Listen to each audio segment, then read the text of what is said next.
জেনজির আন্দোলনের মুখে মাদাগাস্কারের president Andriy Rajoelina দেশ ত্যাগের পর ক্ষমতা নিয়েছে সেনাবাহিনী, যার নেতৃত্বে আছেন সেনাবাহিনীর অভিজাত ইউনিট ক্যাপসেটের কমান্ডার কর্নেল মাইকেল রান্দ্রিয়ানিরিনা।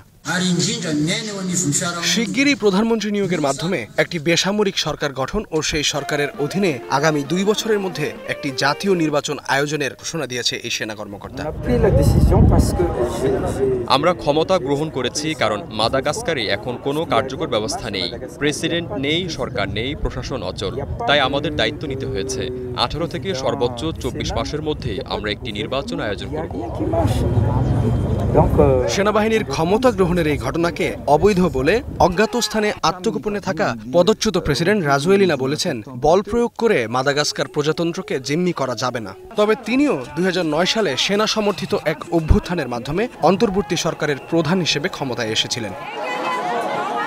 এর আগে দেশ ত্যাগের পর অভিশংসন ঠেকাতে পার্লামেন্টের নিম্নকক্ষ ভেঙে দেওয়ার ডিক্রি জারি করেন রাজোয়েলিনা।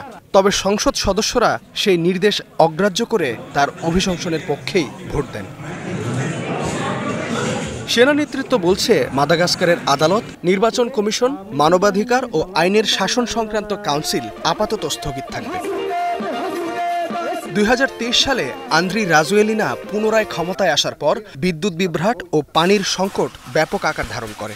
এ নিয়ে শুরু হওয়া আন্দোলন এক পর্যায়ে সরকার পতনের আন্দোলনের রূপ নেয়। সরকারের দুর্নীতি, জীবনযাত্রার ব্যয় বৃদ্ধি, উচ্চশিক্ষার অধিকারের দাবিতে শিক্ষার্থীরাও নামে আন্দোলনে। ফলাফল প্রেসিডেন্ট আন্দ্রি রাজোয়েলিনার পতন।